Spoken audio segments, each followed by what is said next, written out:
대한민국 선동 언론의 거대한 산맥 JTBC가 파산의 절벽에서 허덕이고 있습니다.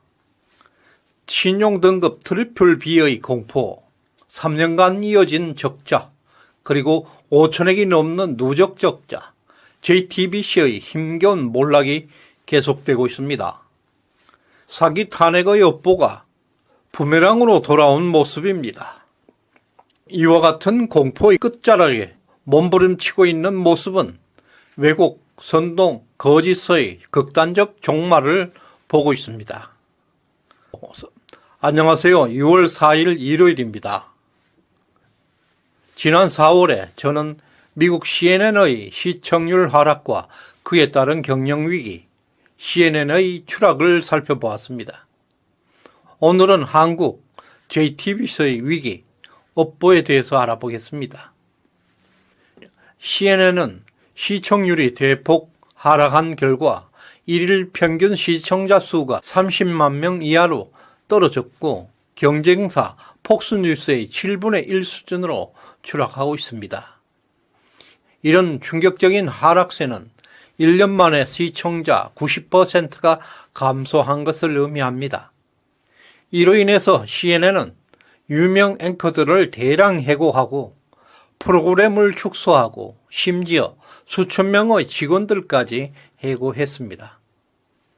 이런 문제의 근본 원인은 뉴스의 왜곡, 선동으로 시청률의 하락으로 이어졌고 누적 적자를 견디지 못하고 있는 상황입니다. 그러나 MBC, KBS는 CNN 못지않게 왜곡, 선동이 극한을 달리고 있음에도 안정적인 상태를 유지하고 있는데요. 이것은 국민 세금이 투입되고 있는 공영방송이기 때문입니다. 반면에 민영방송 JTBC는 사정이 크게 달라서 심각한 위기에 직면하고 있습니다. JTBC는 손석희를 영입해서 편파적인 보도를 통해 좌파 진영으로부터 큰 인기와 주목을 받았습니다. 그러나 손석희가 떠났고 문재인 정권 이후에 JTBC 시청률이 급격하게 하락하게 되었습니다.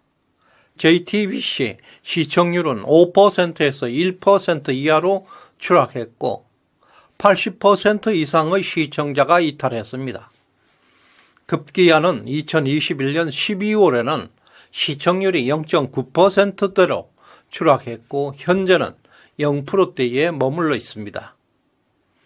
이로 인해서 JTBC의 경영은 심각한 타격을 입게 되었습니다. 시청자들의 신뢰를 잃었다면 얼마나 가혹한 결과가 초래되고 있는지 보여주고 있습니다. 특히 JTBC처럼 민간 기업들의 편향된 보도는 시장이 얼마나 무서운 결과를 돌려주는지 인식해야 할 것입니다. 지난해 3분기 JTBC는 348억 적자를 기록하고 자본 잠식 상태에 빠졌습니다. 차입금 의존도는 무려 87.5% 최악의 위기에 빠져 있습니다. 신용 등급 트리플 B 투자 적격 등급의 최하단에 위치하게 되었습니다. 연리 8.5%의 높은 금리로 회사채를 발행하려고 했지만 투자자들의 관심을 끌지 못하는 어려운 상황에 직면하고 있습니다. 미디어 오늘의 보도에 따르면 JTBC의 올해 1분기 광고 매출은 지난해 같은 대비 22%나 감소한 429원으로 최근 3년 동안 적자 행진이 계속되고 있다고 합니다. 이런 상황에 처하게 되면서 회사 임원들은 급여까지 반납하고 비정규직 사원을 감축하는 등 비상경영에 돌입했다는 보도까지 나왔습니다. 이처럼 JTBC는 다양한 방법으로 유동성을 확보하는 데 애를 쓰고 있지만 5천억이 넘는 누적 적자로 인해서 JTBC 오너 홍석천, 홍정도 부자가 심각한 자금 압박을 받고 있습니다.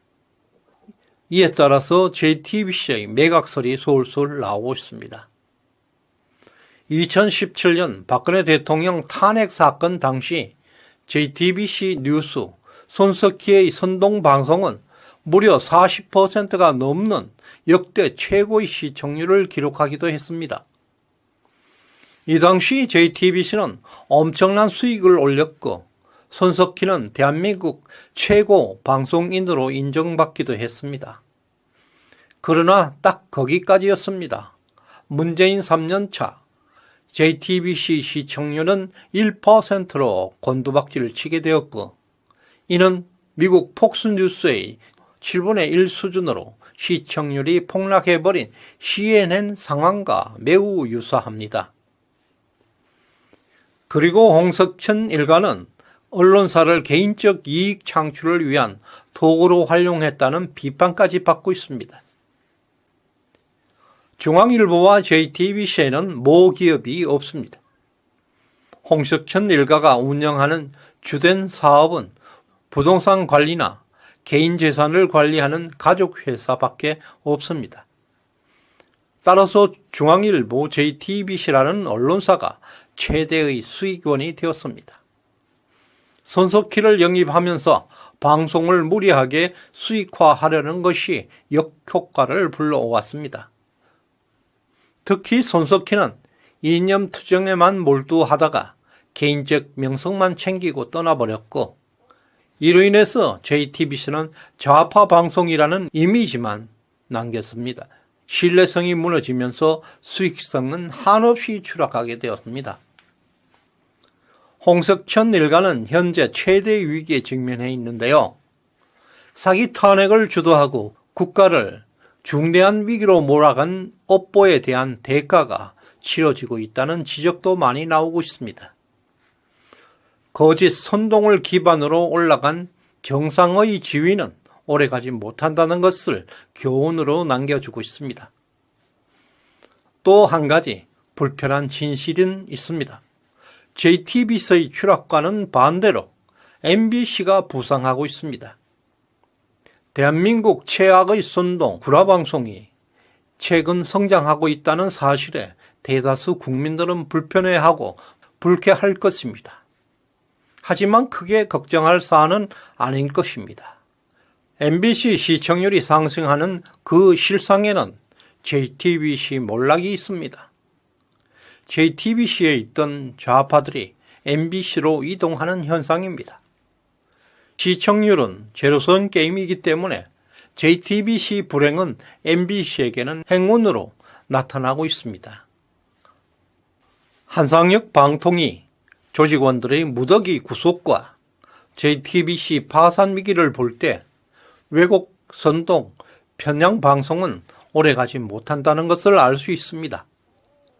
진실은 연착하는 기차라고 했듯이 JTBC의 몰락은 6년이나 걸렸습니다. 또 세계 최고의 방송이었던 CNN의 몰락도 5년 이상 걸렸습니다. 이제 한상혁 방통위가 물러났습니다. 윤석열 집권 1년이 넘어서 공정한 방통위가 출범하게 되었습니다. 한국 언론 방송계는 좌파들에게 일방적으로 유리한 법 적용과 왜곡된 규칙에 익숙하고 있습니다. 한국 좌파 언론들은 온갖 특혜를 받고 기울어진 운동장에서 5년 이상 익숙한 그들에게 균형적인 룰, 공정한 규칙은 아마도 낯설게 느껴질 수도 있습니다. 또한 민영화가 진행되고 있는 MBC, YTN은 윤석열 정부의 방통위의 공정성에 얼마나 잘 적응하고 이를 버틸 수 있을지 매우 궁금합니다. JTBC의 위기와 CNN의 추락 사태는 그동안 조작, 선동, 왜곡 방송으로 일관해온 한국 언론들에게 생존의 원칙을 잘 보여주는 사례입니다. 언론의 자유는 사실에 대한 권리입니다. 조작, 왜곡, 선동은 언론의 자유라 할 수 없습니다. 시청자 여러분의 소중한 의견을 담은 많은 댓글을 기대하겠습니다. 더 열심히 하겠습니다. 시청해 주셔서 감사드립니다.